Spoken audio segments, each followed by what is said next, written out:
For today's little adventure, we're reading The Wonderful Wizard of Oz, Chapter 11, The Wonderful Emerald City of Oz.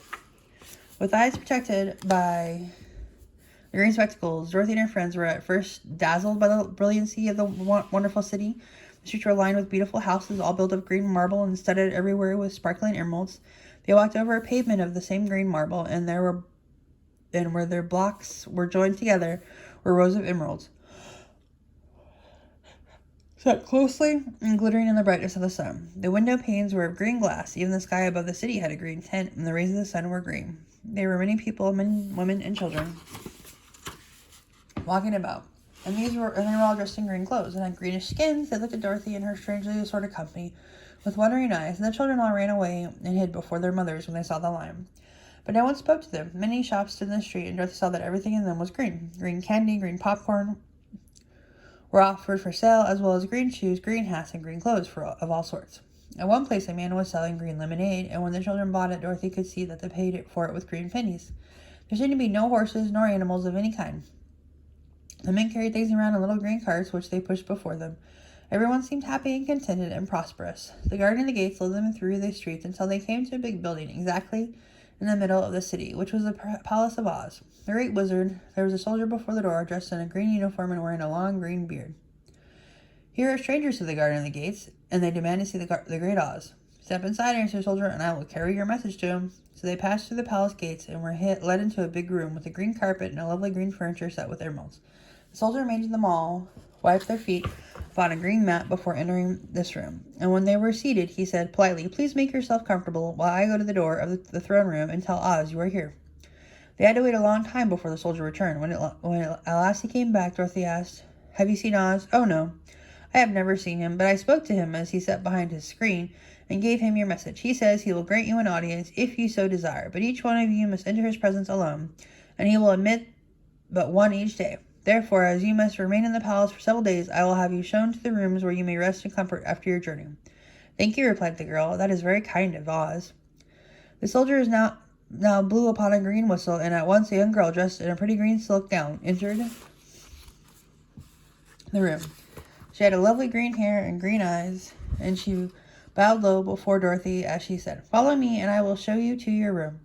So Dorothy said goodbye to all her friends except Toto, and taking the dog in her arms, followed the green girl through the 7 passages and up 3 flights of stairs until they came to a room at the front of the palace. It was the sweetest little room in the world, with a soft, comfortable bed, and it had sheets of green silk and a green velvet counterpane. There was a tiny fountain in the middle of the room that shot a spray of green perfume into the air to fall back into a beautiful carved green marble basin. Beautiful green flowers stood in the windows, and there was a shelf with a row of little green books. When Dorothy had time to open the books, she found them full of green, queer pictures that made her laugh. They were so funny. In a wardrobe were many green dresses made of silk and satin and velvet, and all of them fitted Dorothy exactly.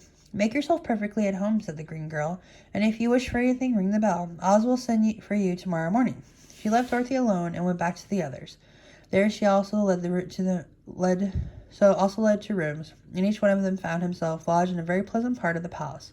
Of course, this politeness was wasted on the Scarecrow, for when he found himself alone in his room, he stood stupidly in one spot just within the doorway to wait till morning. It would not rest him to lie down, and he could not close his eyes. So he remained all night staring at a little spider which was weaving its web in a corner of the room, just as if it were not one of the most wonderful rooms in the world. The Tin Woodman lay down on his bed from force of habit, for he remembered when he was made of flesh. But not being able to sleep, he passed the night moving his joints up and down to make sure they kept in good working order. The Lion would have preferred a bed of dry leaves in the forest and not like being shut up in a room, but he had too much sense to let this worry him, so he sprang upon the bed and rolled himself up like a cat and purred himself asleep in a minute. The next morning after breakfast, the Green Maiden came to fetch Dorothy, and she dressed her in one of the prettiest gowns made of green brocaded satin. Dorothy put on a green silk apron and tied a green ribbon around Toto's neck, and they started for the throne room of the great Oz. First they came to a great hall in which there were many ladies and gentlemen of the court, all dressed in rich costumes. These people had nothing to do but talk to each other, but they always came to wait outside the throne room every morning, although they never permitted to see Oz. As Dorothy entered, they looked at her curiously, and one of them whispered, "Are you really going to look upon the face of Oz the Terrible?" "Of course," answered the girl, "if he will see me." Oh, he will see you, said the soldier who had taken the message to the wizard, although he doesn't like to have people ask to see him. Indeed, at first he was angry and said I should send you back where you came from. Then he asked me what you looked like, and when I mentioned mentioned your silver shoes, he was very much interested. At last I told him about the mark upon your forehead, and then he decided he would admit you to his presence. Just then a bell rang, and the green girl said to Dorothy, "That is a signal. You must go into the throne room alone." She opened a little door, and Dorothy walked boldly through and found herself in a wonderful place. It was a big round room with a high arched roof, and the walls and ceiling and floor were covered with large emeralds, set closely together. In the corner of the roof was a great light, as bright as the sun, which made the emeralds sparkle in a wonderful manner. But what interested Dorothy most was this big throne of green marble that stood in the middle of the room.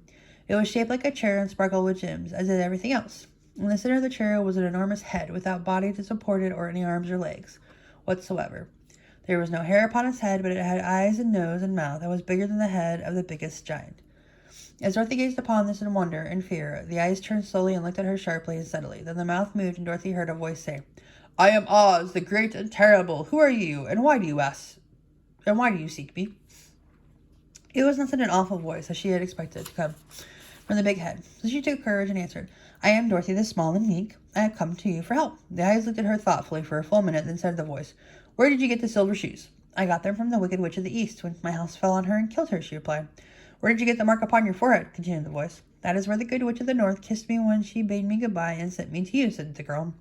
Again the eyes looked at her sharply, and they saw she was telling the truth. Then Oz asked, "What do you wish me to do?" "Send me back to Kansas, where my Aunt Em and Uncle Henry are," and she answered earnestly. "I don't like your country, although it is so beautiful, and I am sure Aunt Em will be dreadfully worried over me being away so long." The eyes winked 3 times, and then they turned up to the ceiling and down to the floor and rolled around so clearly that they seemed to see every part of the room. And at last looked at Dorothy again. "Why should I do this for you?" asked Oz. "Because you are strong and I am meek. Because you are a great wizard and I am only a helpless little girl," she answered. "But you were strong enough to kill the Wicked Witch of the East," said Oz. "That just happened," said Dorothy simply. "I could not help it."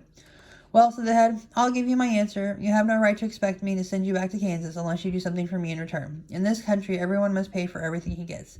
If you wish me to use my magic power to send you home, you must do something for me. Help me, and I will help you. What must I do?" "Kill the Wicked Witch of the East," answered Oz. "But I cannot," exclaimed Dorothy, greatly surprised. "You killed the Witch of the East, and you wear silver shoes, which bear a power for charm. There is now but one wicked witch left in all the land, and when you can tell me she is dead, I will send you back to Kansas, but not before." The little girl began to weep and was so much disappointed, and all the eyes winked again and looked upon her anxiously, as if the great Oz felt that she could help him if she would. "I've never killed anything willingly," she sobbed. "And even if I wanted to, how could I kill the Wicked Witch? If you, who are great and powerful, cannot kill her yourself, how do you expect me to do it?" "I do not know," said the head, "but that is my answer. Until the Wicked Witch dies, you will not see your uncle and aunt again. Remember that the witch is wicked, tremendously wicked, and ought to be killed. Now go and do not ask to see me again until you have done your task." Sorrowfully, Dorothy left the throne room and went back, where the Lion, the Scarecrow, and the Tin Woodsman were waiting for her to hear what Oz had said to her. "There is no hope for me," she said sadly, "for Oz will not send me home until I have killed the Wicked Witch of the West, and that I can never do." Her friends were sorry, but could do nothing to help her, so she went to her room and lay down on the bed and cried herself to sleep. The next morning, with the soldier with the green whiskers came to the Scarecrow and said, "Come with me, for Oz has sent for you." So the Scarecrow followed him and was led into the great throne room, where he saw sitting in the emerald throne a most lovely lady. She was dressed in green silk gauze, and wore upon her flowing green locks a crown of jewels. Growing from her shoulders were wings gorgeous in color and so light that they fluttered in the slightest breath of air reached them. When the Scarecrow had bowed as prettily as his straw stuffing would let him, before his beautiful creature, she looked upon him sweetly and said, "I am Oz, the great and terrible. Who are you, and why do you seek me?" Now the Scarecrow expected to see the great head Dorothy told him of, which was much astonished, but he answered her bravely, "I am only a scarecrow stuffed with straw. Therefore I have no brains, and I come to you praying that you will put brains in my head instead of straw, so that I may become so much a man as any other in your dominion."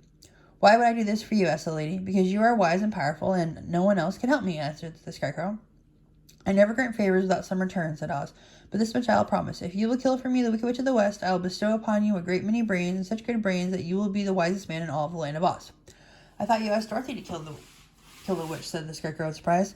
"So I did. I don't care who kills her, but until she is dead, I will not grant your wish. Now, go and do not seek me again until you have earned the brains you so greatly desire." The Scarecrow went sorrowfully back to his friends and told them what Oz had said, and Dorothy was surprised to find that the Great Wizard was not a head as she had seen him, but a lovely lady.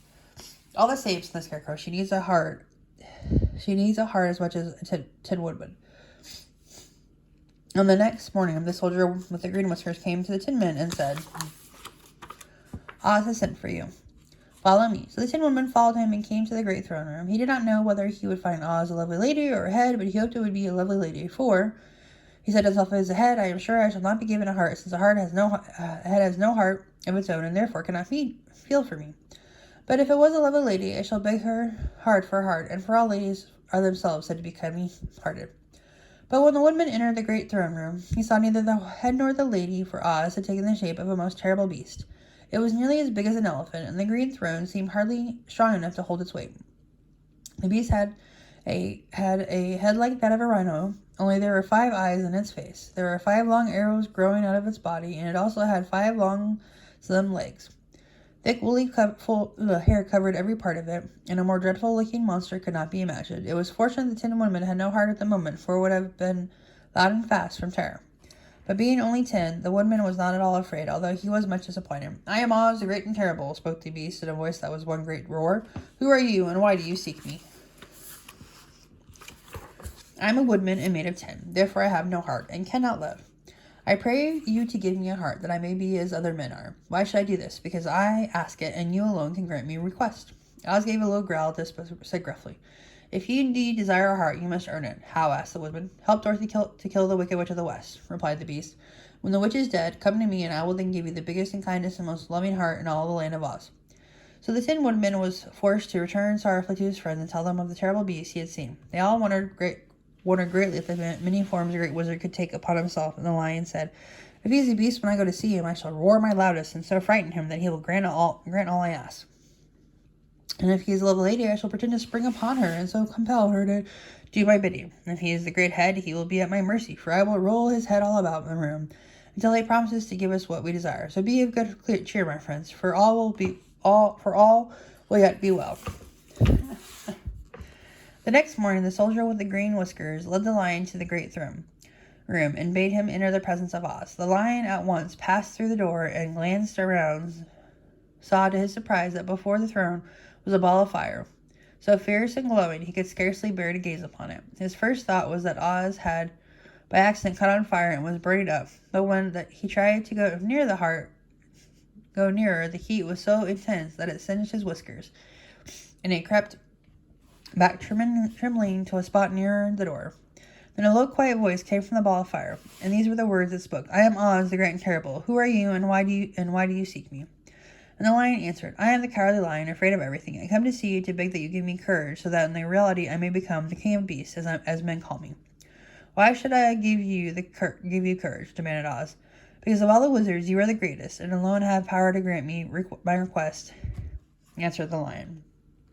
The ball of fire burned fiercely for a time, and the voice said, Bring me proof that the wicked witch is dead, and the moment I will give you courage.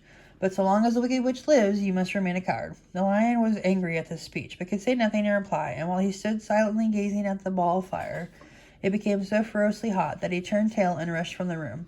He was glad to find his friends waiting for him and told them of his terrible interview with the wizard. What shall we do now? Asked Dorothy sadly. There is only one thing we can do, returned the lion, and that is to go to the land of the Winkies, seek out the wicked witch and destroy her. But suppose we cannot, said the girl. Then I shall never have courage, declared the lion, and I shall never have brains out of the Scarecrow, and I shall never have a heart, spoke the Tin Woodman, and I shall never see Aunt Em and Uncle Henry, said Dorothy, beginning to cry. Be careful, cried the green girl. The tears will fall on your green silk gown and spot it. So Dorothy dried her eyes and said, I suppose we must try it, but I am sure I do not want to kill anybody, even to see Aunt Em again. I will go with you, but I'm too much of a coward to kill the witch, said the lion. I will go too, declared the Scarecrow, but I shall not be much of help to you. I am such a fool. I haven't the heart to harm even a witch, remarked the Tin Woodman, but if you go, I certainly shall go with you. Therefore, it was decided to start upon their journey the next morning, and the woodman sharpened his axe on a green grindstone and had all his joints properly oiled. The Scarecrow stuffed himself with fresh straw, and Dorothy put new paint on his eyes, and he might see better. The green girl, who was very kind to them, filled Dorothy's basket with good things to eat, and fastened the little bell around Toto's neck with a green ribbon. They went to bed quite early and slept soundly until daylight, when they were awakened by the crowing of a green cock that looked in the back of the yard of the palace, and the cackling of a hen that had laid a green egg.